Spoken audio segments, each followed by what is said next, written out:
Frightful's Mountain, Frightful Goes to Falcon School, Part 2, page 27. Psst, psst, psst. The chick screamed as he returned with the food and dropped it at Frightful's feet.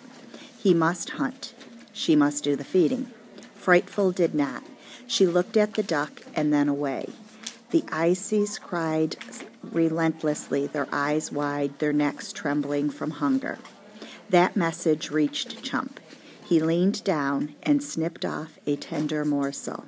Lady, the largest of the two female chicks, bolted to him, stepping on Drum in her rush. She opened her mouth, and Chump fed her bite after bite. Then her sister Duchess pushed her aside and begged for food. Chump fed Duchess too. When the little females were satisfied, Drum reached up to Chump. At that moment, a movement in the valley caught Chump's attention, and, good provider that he was, he left the eyrie to catch a pigeon. Feeding was not on his agenda anymore. Frightful saw Chump capture the bird in midair. She was interested, but when another pigeon flew by, she did not go after it. Sam had trained her to hunt the rabbits and pheasants that lived in the abandoned fields on their mountain. She turned her back and ate duck. Drum screamed and screamed. Frightful knew she should do something. She held food for the tiercel again. Drum opened his mouth and reached up. Brooding the fuzzy white eyes had calmed him down once. She opened her feathers to him and sat down. He nestled up against her and stopped screaming. Frightful felt his warmth against her body like a messenger of love. Ill-equipped as she was to be a mother, she called softly, "Cree, I love you." Hours later, she got to her feet and walked to the duck. Drum hobbled behind her. When she stopped and leaned over the food, he wedged himself under her. She tore off a morsel. Her head was low, and he snatched the bite from her. She did not mind. Frightful plucked another bite for herself. Drum took that bite and the next until he was satisfied. Then she ate. For the next week, Chump fed Lady and Duchess and hunted for the whole family. Drum had learned to get food from his strange mother. The Ices grew their second, heavier coat of natal down when they were about 14 days old. With that development, they could regulate their temperatures. That was the signal for Frightful to go hunting. She did not. She kept brooding the chicks and let Drum take food from her. Chump fed Duchess and Lady. Despite their unorthodox lifestyle, all 5 peregrines prospered.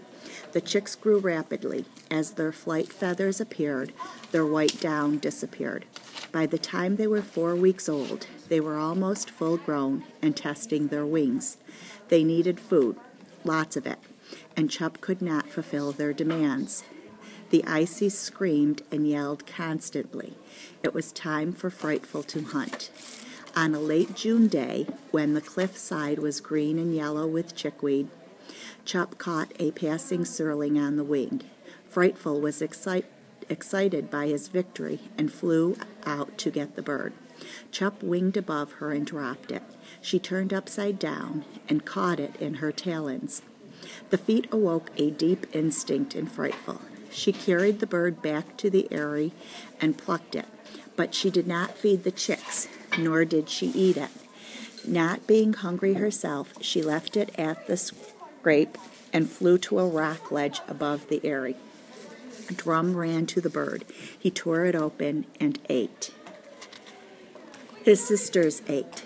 Despite their new mother, the timetable of peregrine development was taking care of them. The young peregrines were old enough to feed themselves and to attack their parents. Frightful moved out of the eyrie to a pine stub. Left alone, the Ices explored the flowers, the rocks, and the crevices in the cliff. Lady picked up a feather in her beak. Duchess took it from her. Lady rocked back on her rump and threw up her feet. Duchess threw up her feet. They locked talons and pulled. Drum jumped on a moving feather and tossed it into the air. As it spiraled downward, he rolled to his back and snagged it in his talons. Frightful watched them cautiously. They were playing peregrine falcon games she had never learned. High on her stub, the young fed, Frightful pulled one foot up into her feathers and sat quietly. From a distance, Chup saw that Frightful was not going to hunt. He flew back and called her. His voice was insistent. Frightful flew to him. Chup led her out over the valley, saw a duck, and plunged. Frightful sensed she could hunt ducks, but could not. Chup was gone.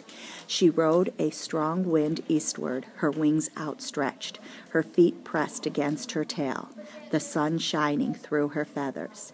She was over the escarpment and waterfall. Recalling the goshawks, she changed her direction. As she flew over the woods, she saw the young goshawks with their parents. They were chasing crows and adroitly maneuvering among the tree branches. Their broad, short wings were designed to speed them in and around trees and branches. Frightful was a bird of the open sky. She climbed high above them. The landscape passed swiftly under her, and in mere moments she was above the pine forest where she had been a captive of the two strange men, and where Alice had set her free. Frightful searched the macadam road for the girl and was over the abandoned field. Mole slid out of the culvert and sniffed his way along a strong mammal trail. Frightful flew above him and waited on. This dog, like Sam, scared up game. Mole wove through the grasses. A rabbit leaped up, and within seconds Frightful was on the ground, game in her talons. But Mole was there too. The falcon and the dog looked at each other. Mole dropped down on his belly and snarled. Frightful covered the food with her wings. Mole lunged for Frightful. In a flash, game in her talons, Frightful and the rabbit were in the air. She flew several hundred feet before coming down. Mole, keeping low and out of sight of the farmer's gun, sneaked up on her.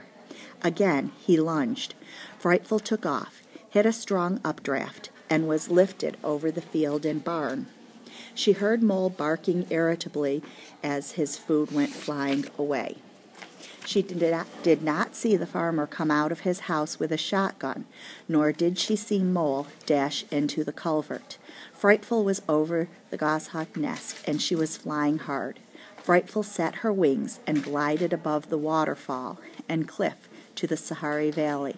She descended gracefully to her eyrie with food for the Isis.